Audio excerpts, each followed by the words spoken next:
welcome to Nasdaq TradeTalks, where we meet with the top thought leaders and strategists in emerging technologies, digital assets, and regulatory landscape and capital markets. I'm your host, Jill Malandrino, and joining me on the desk at the Nasdaq market site, we have James McPhillips, AI and tech partner at Clifford Chance, as well as Matt Barlow, managing partner at Avasant. We also have Jigar Jobanputra. He is joining us remotely, founder and managing partner of Concinnity. We're here to discuss global capability centers known as GCCs, why they are an inflection point and how they're driving innovation in artificial intelligence. It is great to have all of you with us. Welcome to Trade Talks. Jigar, I'm going to go to you first from a practitioner perspective. Explain the role of Concinnity within this space and what GCCs are. How do they function? Right. So Concinnity is a consulting boutique which helps with various aspects of GCC, right from setting up to optimizing existing GCCs. GCCs have been around for a while. They've been around for more than 2 decades now, almost 3 decades, known by various names. They've also been called captives or global in-house centers in the past.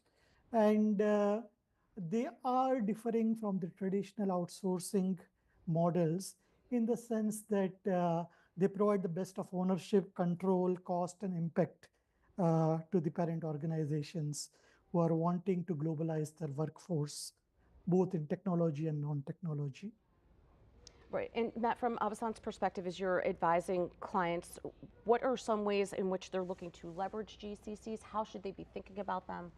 Yeah, so GCCs traditionally, you have to think of it as a back office engine. They're traditionally looking for more commoditized back office functions. The evolution in the last probably couple of years has been focused really on the front office. And what that means different things in different industries. In the finance industry, that may mean core analytics or core finance roles. In the healthcare industry, that may mean core clinical roles. So what's happening is an evolution of it being more of a commoditized back office function that provides sort of, let's call it immediate cost savings, to more of a capability driven center, hence the name GCC, to drive more of the capabilities along with that directly in industry and to look at different functions that clients wouldn't otherwise look at if they were in an outsourced model. Matt, James, are there different types of GCC models? There are. Typically, the customer will, there are a couple options to think about. One is a customer might set up a GCC itself. That's typically a little bit more risky and difficult to do. Another option is to go out to market and hire a third party to build and operate that GCC for you. That's the more common model. And then in that model, maybe 3 to 5 years down the road, the customer will take it over, have the rights to take over that GCC.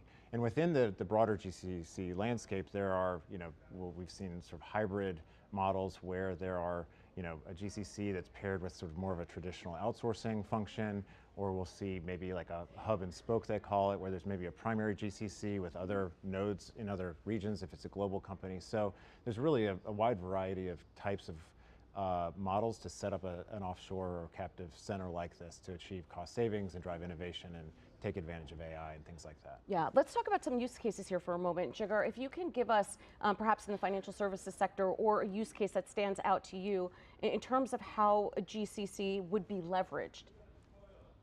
Right.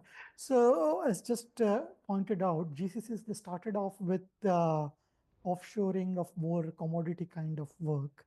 And to that extent, some of the initial use cases were limited to IT service management or infrastructure management or application development support, so on and so forth in technology. And of course, in operations, a lot of this back office operations were taken care of from GCCs. More recently, as GCCs, they develop into capability hubs.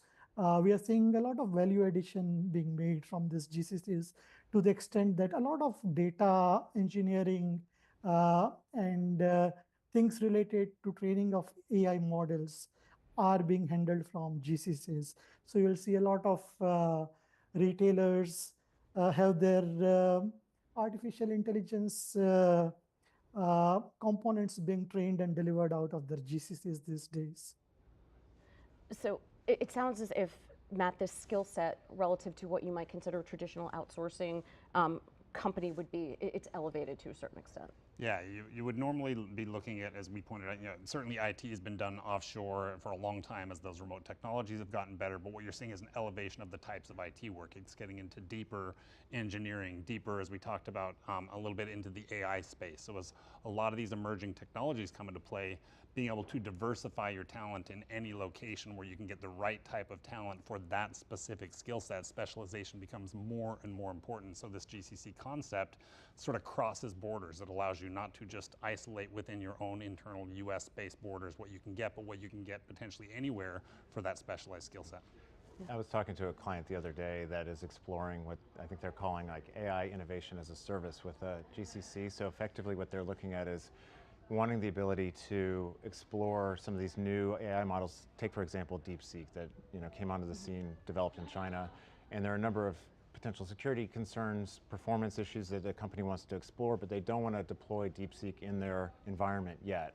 And so this idea was to go out to a GCC run by a third party, and the client was planning to say to them, here's some of the use cases we want to explore. We want you to use DeepSeek, maybe some of these other models, report back to us the performance, the security results, and then we can decide from there, based on that report, do we want to then explore putting it into production? So the idea was to sort of leverage this GCC as like an AI and innovation playground for experimentation. From a legal perspective, who owns the work, as an example? When you think about traditional third-party and vendor risk, how does that model change when you're leveraging a GCC? Well, I think it's something that a company has to be very careful about, and especially if they're engaging with third parties to develop, emerging technologies or producing really sensitive output or sensitive, technology on the back end. The company has to put in place by contract very thoughtful, detailed, robust protections of that IP, or else they could have IP risks or risk of litigation down the road. It's also important for each jurisdiction. Laws in India will be different from laws in the US, which will be different from the laws in the European Union, for example. And so understanding the local laws as it relates to IP protection and a host of a number of other issues is really paramount when these companies are looking to leverage GCCs, set them up, and do some of these advanced sort of use cases. Matt, is it more practical rather than growing this in-house to use a GCC? Would that be one of the attractive?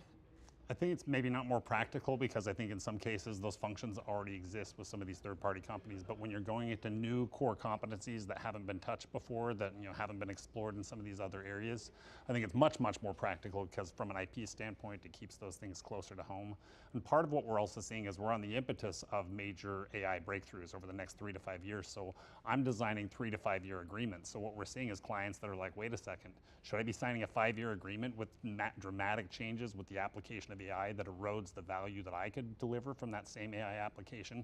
Or should I consider doing that in my own model and in a way where I can diversify that risk, where I can get the benefit if I were to be able to do that? So it essentially is a hedge against a traditional outsourcing contract, but you may work with an outsourcing provider to do it and retain some of that IP as well at the same time. So like anything else, it's what's best for the business at the time and what your risk tolerance is and what you're modeling out. Precisely. Right, so it doesn't mean, for example, like a GCC might not be for every particular situation.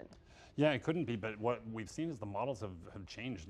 We can do it with a company that has 50 people, whereas that Right. wouldn't even be valuable to do a traditional outsourcing engagement with 50 people. And we're doing deals that are 10,000, 20,000, 30,000 resources, right, in terms of growth trajectory. So I think the new models allow it to fit just about any mold, and the use cases from whether it's an IP, whether it's a talent acquisition standpoint, all of those use cases fit the small models and the large models and the cost savings benefits as well. Right. Jigar, can you give us more background in terms of how GCCs have evolved? The GCCs, they have evolved over a period of time, both in sense of the complexity of work being handled from GCCs, the ownership that the staff in GCCs assume for the work delivery, and of course, GCC models themselves have evolved over a period of time in the sense that nowadays you'll find a lot of consultants and providers and partners like me who can help get started with a GCC of no matter what size and scale. This was not there about 20 years ago. There were limited players, and someone who wanted to explore the GCC space had to actually venture themselves into this country. Coming back to the capability evaluation, as we were discussing, it's not just the complexity of work that is being handled from GCC that has evolved, but the kind of top line, bottom line impact that work makes, which means that if you are wanting to launch a new product, a GCC or leveraging a GCC can give you faster time to market. Okay, which means that you can use a GCC as some sort of a competitive edge over your competition. And in terms of cost, of course, it's much more cost effective compared to using the partners in the traditional outsourcing model. You can retain your IP closer to yourself in-house. So you can probably still continue to outsource your commodity plain vanilla work while you retain the IP, sensitive IP in-house or in GCC, which is the same as in-house. So it sounds to me, Matt, as technology continues to advance even quicker, think of Moore's Law as an example, and the complexities only increase, that the role of GCCs are going to evolve just as quick. Yeah, I think that's what we're seeing is inevitably we've sort of hit this genesis point where the model just now makes more sense than outsourcing. And so companies get that benefit, but they also get the benefit of being able to attract better talent, being able to diversify their risk. There's currency risk diversification, there's broader talent diversification. So the benefits seem to be outweighing most of the other models. And that's why we used to see something probably about 7 out of every 10 transactions that we have coming through our door is looking at a GCC structure rather than a traditional outsourcing structure. And that's because of those very reasons. Right, well, because you also get the local jurisdictional expertise as well. Exactly, and just building on what Matt said, a couple of other real advantages are in this environment of uncertainty, and there's a lot happening in the world. Having some control over the facility is a benefit to clients.